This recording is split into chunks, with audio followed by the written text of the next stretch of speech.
Danette's got a bill already she wants to release? Oh, my God. Okay, we are live, everybody. Okay, thank you. This is a meeting of the Senate Rules Committee. Today is Thursday, April 8th, and we are here to talk about several issues before the Rules Committee. First on the agenda is bills that are in the Rules Committee under Temporary Rule 44A. So if you would, Secretary Bloomer, if you would just explain to folks Temporary Rule 44A. Yes, Senator, I'd be glad to. So as part of crossover, there are two dates, as most of you know. There's a date in March 12th, which all substantive bills have to be out of the Committee of Substance or the Original Jurisdiction Committee. If you're a Senate bill, you have to be out of that committee in the Senate. If you're a House committee, a House bill, it has to be out of the House committee. And then there's subsequently a March 19 date on a Rule 31 in the Senate referral to Finance or Appropriations, and I believe it's Rule 35 over in the House to Appropriations or Ways and Means. There are some exceptions to that, to the crossover deadline, and they're actually listed out in SR 8, which you passed, which establishes a temporary Rule 44A, which says that if a bill fails to meet these crossover deadlines, they're referred to the Rules Committee. And those exceptions are the Transportation Capital Bill, the Capital Construction Bill, the General Appropriation Bill, generally a fee bill, and a miscellaneous tax bill, general revenue bill. And those are usually one or two definitive bills that come across. After they're referred to the Rules Committee for failing to meet crossover, Section B of that 44A says that the Committee on Rules may release any of these bills. You're not required to, but you are given the discretion to allow bills to continue down the process. The other thing that's come up in the past, if you look at the resolution, it's in subparagraph C. If a bill goes into rules, it doesn't mean it stays there until you release it. It just is trying to help you with flow at the end of the session. So any bills that are not released before you adjourn, whenever it may be, the next few weeks or the next couple months, they automatically spring out in January. And the idea there is that the referral by a Rule 44A or failure of crossover is not a death knell. It is just a matter of workflow in your chamber for bills that don't make crossover. There are three bills that are currently in the Rules Committee for failing to make crossover in the House. That's H27. That's an act relating to approving the amendments to the Charter of the City of Winooski. It's H437, an act relating to changes that affect the revenue of the state. S135, that's a committee bill that came out of Finance, just as the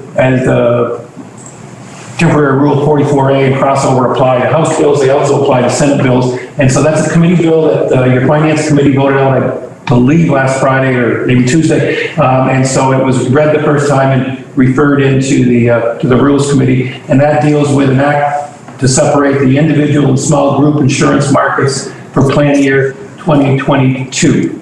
And so those are the bills that are in there. I do see Senator Cummings and I do see Senator White here. And the H437 and S135 are generally finance related. Our recommendation on 437 dealing with the revenue of the state would be, if that is released, that it would be referred to the Finance Committee. That would be the Secretary's recommendation. And similarly, S135 would go directly onto the notice calendar if you release it. And H227 dealing with a charter for the City of Winooski would go to the Government Operations Committee.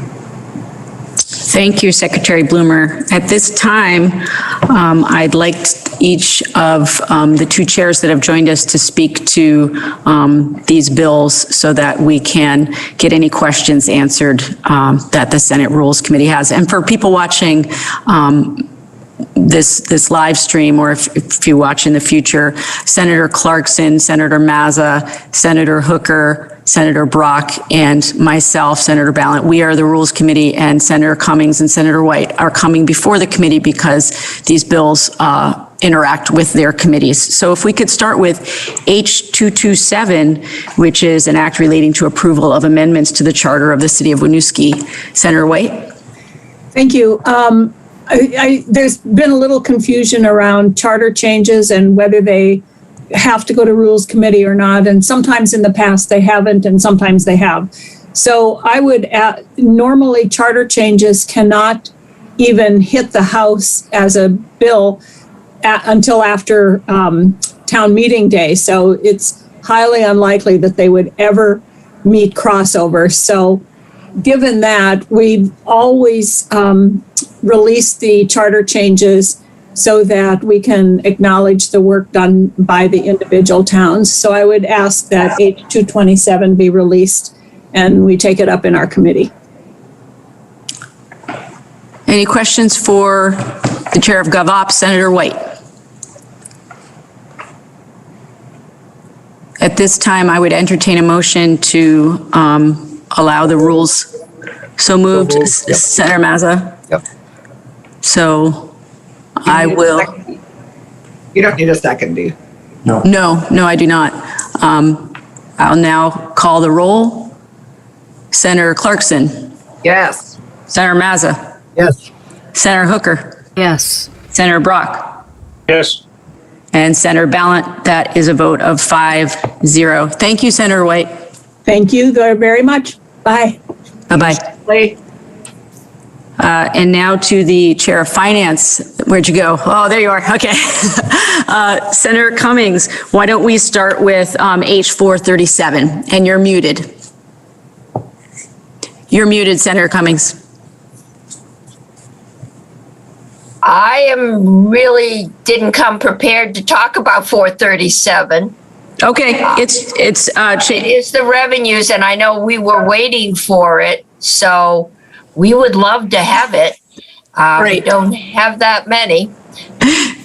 yes, I think this one is pretty straightforward. So are there any questions for Senator Cummings on the revenue bill? Is that a question, Senator Clarkson, or just moving? It's a moving. Okay, all right. So Senator Clarkson has made a motion that we move H437 favorably out of Senate rules. I will now call the roll. Senator Clarkson, Yes. Senator Mazza, Yes. Senator Hooker, Yes. Senator Brock, Yes.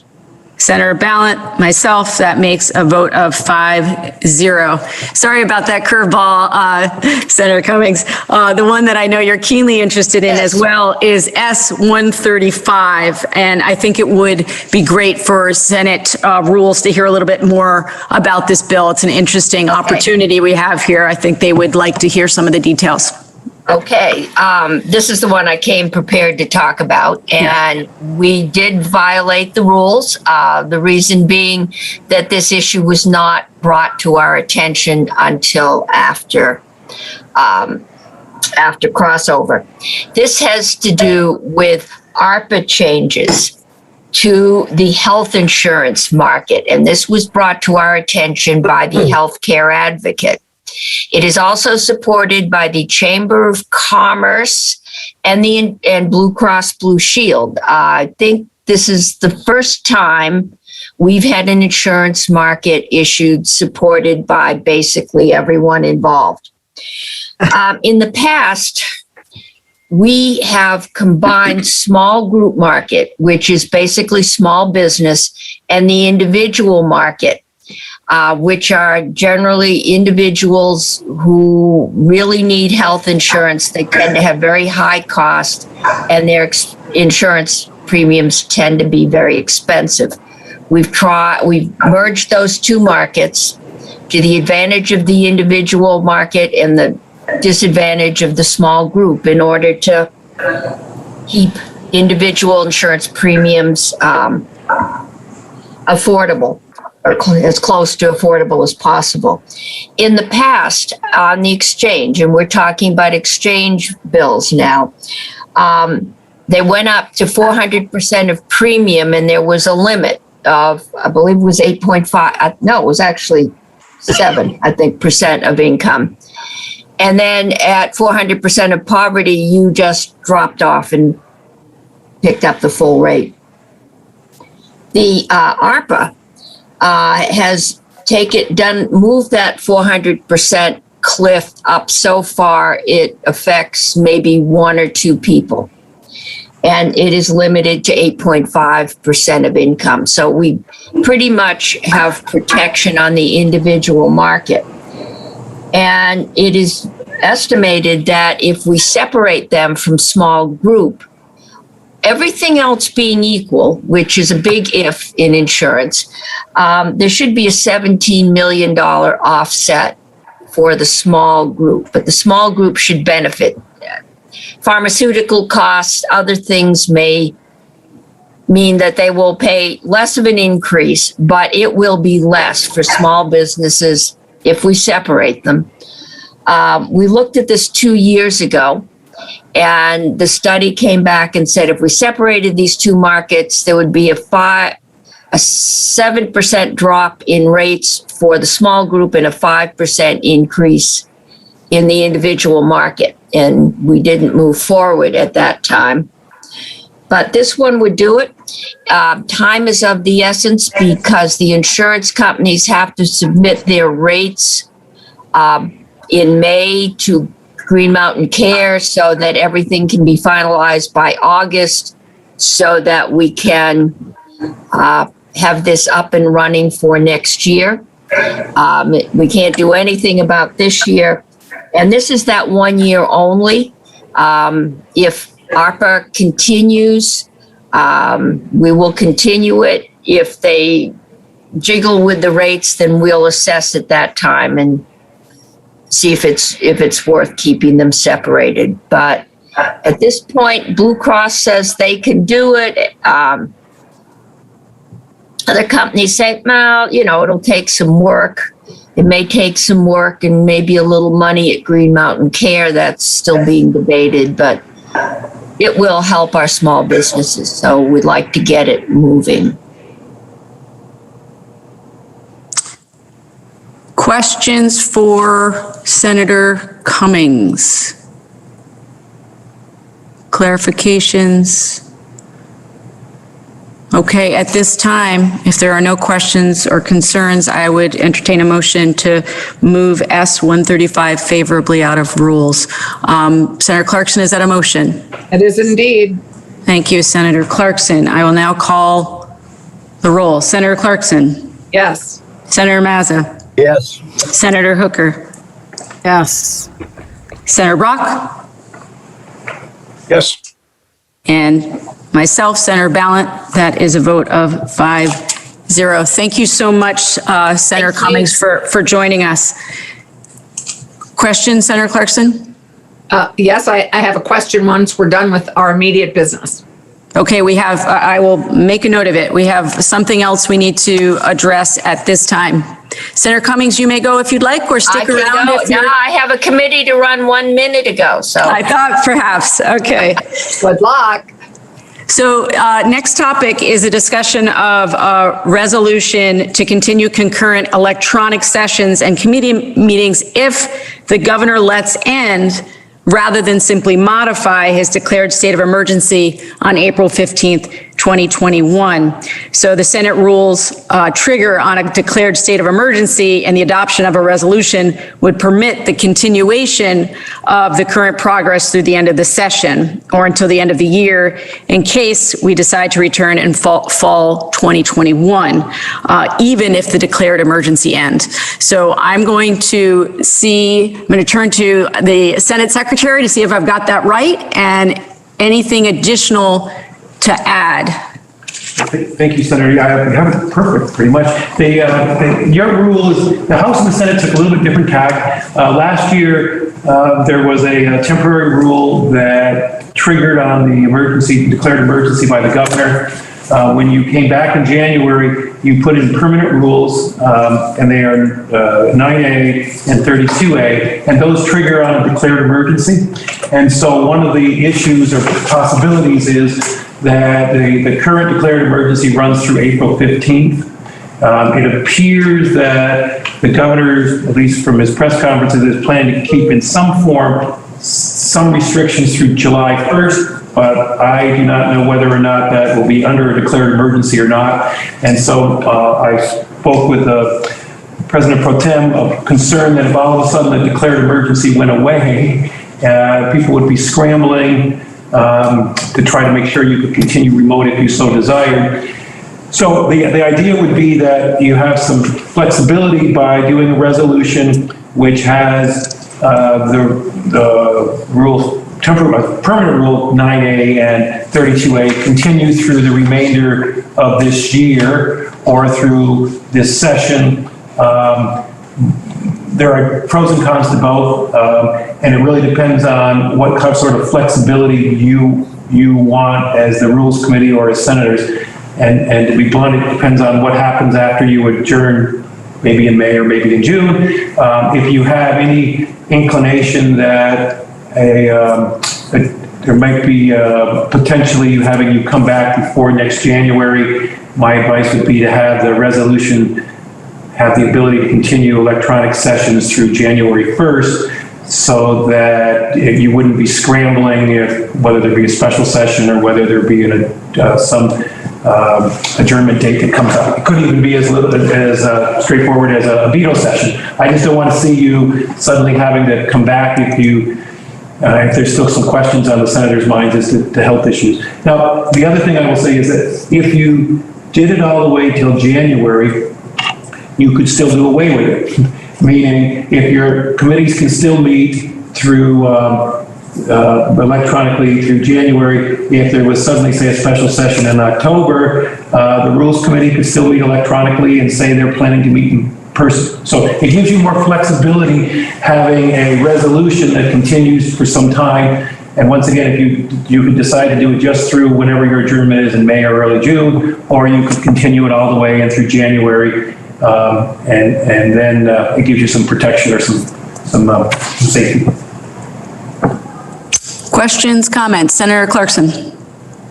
Thank you, Secretary Bloomer. I'm just curious, if we're wanting to give ourselves as much flexibility as possible, let's say there's a fourth wave in the fall, would we not want to maybe extend it to the end of January so that we could have the flexibility to make a decision about what we were doing about the session 22? Because January 1, we won't have met yet. So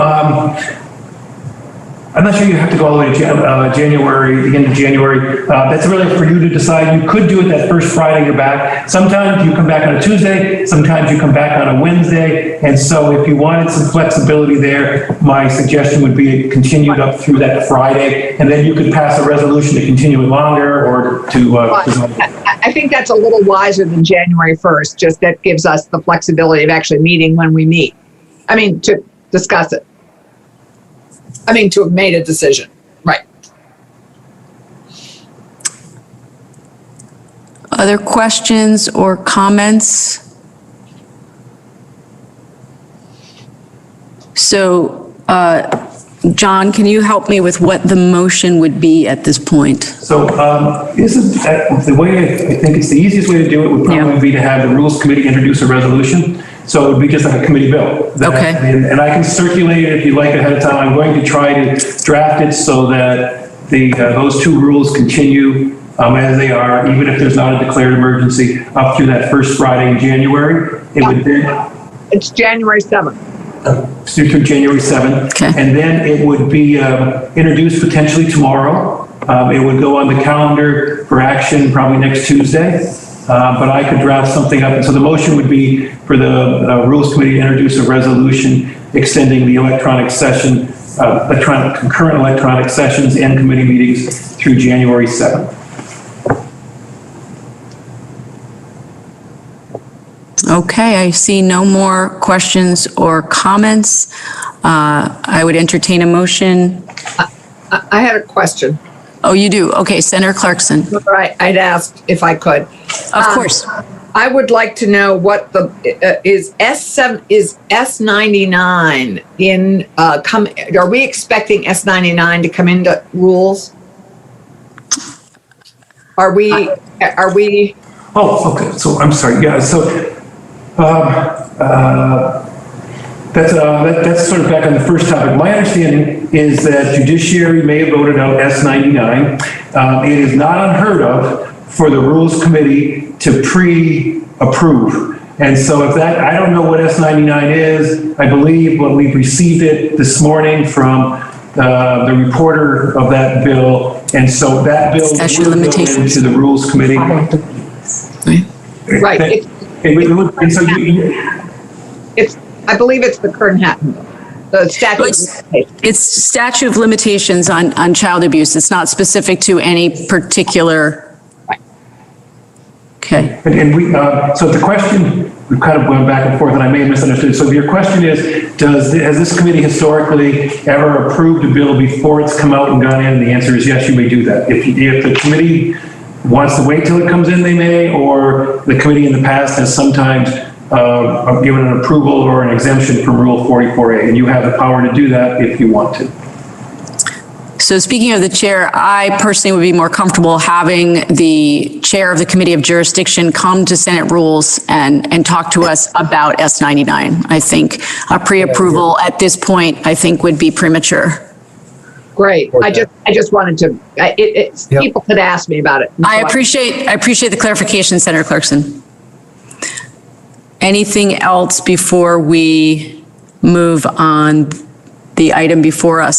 So I would entertain a motion. Thank you, Senator Mazza, for our Senate Secretary to draft a resolution that would continue the electronic sessions until, our ability to hold electronic sessions until January 7th. And so that would be, you said you would circulate that and it would be on the calendar. Yes, Senator, it would, we circulate this afternoon, Yep. and if it's approved by you all, we would have it introduced tomorrow. It would be up for action on Tuesday. If there's any kind of hitch in redrafting, it could still be introduced on Tuesday, adopted on Wednesday, and you'd still have Thursday all the way up to midnight, and so you'd be fine. So we don't need to reconvene tomorrow to vote on the resolution. We can we weigh in electronically as you circulate it? I can, if there are some objections and it needs rewriting, then I may recommend that everybody get back together. Sounds good. And if not, if it's acceptable, then just an approval's fine. Great. All right, I will now call the roll. Senator Clarkson. Yes. Senator Mazza. Yes. Senator Hooker. Yes. Senator Brock. Yes. And myself, Senator Ballant, a vote of 5-0. Is that the only other thing? Those are the only two items. Those are the only two items on the agenda. So at this point, I would say, thank you, Senate Rules. We are done. Thank you, Madam Chair. Have a good afternoon. Hopefully, Afternoon committees. bye-bye.